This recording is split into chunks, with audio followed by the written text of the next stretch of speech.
de vous avoir avec nous dans cette nouvelle édition de Gatigo. Madame, monsieur, bonjour et bienvenue. Une délégation américaine de haut niveau est à Niamey au Niger depuis ce 15 mai pour discuter du plan de retrait des soldats américains dans le pays. Cette délégation américaine, conduite par Christopher Mayer, adjoint au secrétaire à la défense chargé des opérations spéciales et des conflits de faible intensité, a rencontré le général Salifou Modi, ministre nigérien de la Défense. Selon Niamey, il s'agit de la première rencontre officielle depuis la dénonciation en mars de l'accord de coopération militaire en vigueur avec les États-Unis. Cette rencontre vise à présenter au Niger le plan de retrait des soldats américains qui sera également discuté avec des experts militaires nigériens. Ceci dans le but de favoriser un retrait ordonné et en toute sécurité dans les meilleurs délais. Ce 14 mai, le Premier ministre nigérien Ali Maman Lamine Zeine avait affirmé que le Niger a rompu sa coopération militaire en raison de menaces proférées par des officiels américains. Selon lui, Washington aurait menacé les autorités de Niamey de sanctions si le Niger signait un accord pour vendre l'uranium qu'il produit à l'Iran. Il a toutefois assuré que rien n'avait été signé avec Téhéran à ce sujet. Premièrement, vous venez ici nous menacer dans notre pays, c'est inacceptable, et vous venez nous dire avec qui nous pouvons avoir des relations, ce qui est également inacceptable. Et vous le faites avec un ton condescendant et un manque de respect.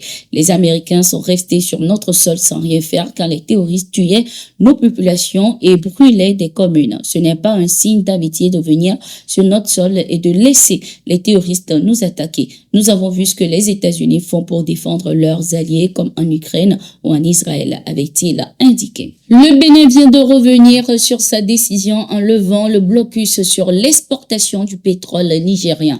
Selon les informations, cette décision a été prise suite à la médiation menée par la Chine et permettra d'atténuer les tensions entre les deux pays voisins. L'annonce officielle a été faite lors d'un point de presse conjoint animé par le ministre béninois des Mines et le représentant de la délégation chinoise en mission au Bénin.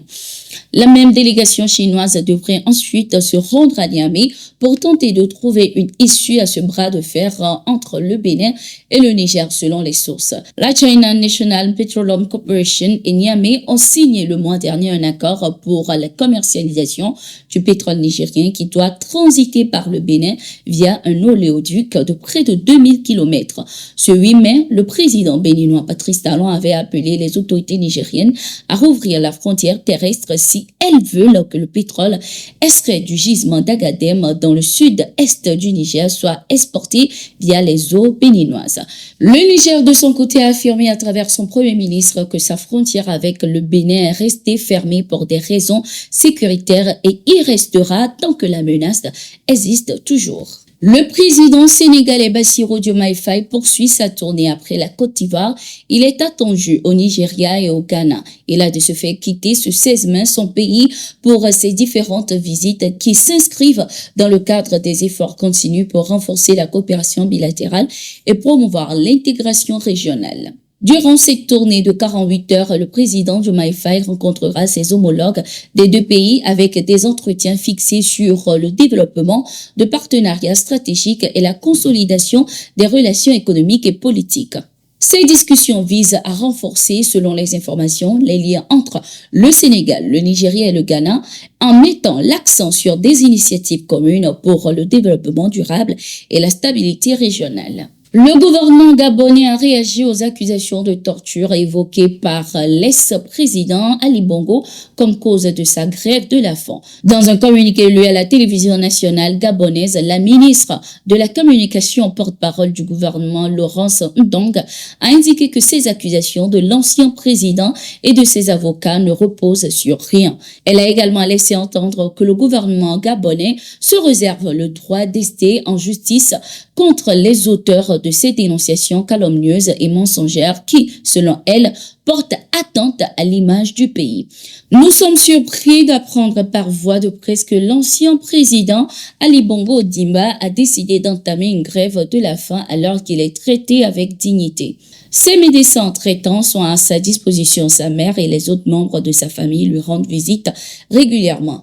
Il y a quelques jours, à sa résidence, l'anniversaire de Pascaline Bongo, sa sœur aînée, a été célébré en présence de plusieurs membres de la famille. Ces informations permettent donc d'affirmer que les propos des avocats de la famille de M. Ali Bongo Ondimba ne reposent sur rien.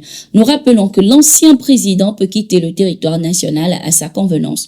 Le gouvernement de la République se réserve donc le droit d'ester en justice contre les auteurs de ces dénonciations calomnieuses et mensongères portant atteinte à l'image du Gabon, a indiqué le communiqué. Notons qu'Ali Bongo Ondimba, le président déchu, a entamé une grève de la faim pour dénoncer des actes de torture dont les membres de sa famille sont victimes. Selon ses avocats, la femme et l'un des fils de l'ancien président ont été soumis à des maltraitances, notamment des étranglements et des coups de fouet.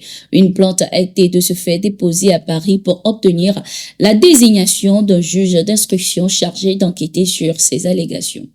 C'est la fin de cette édition. Merci d'être resté avec nous. Nous sommes en continu sur nos différentes plateformes. À tout de suite.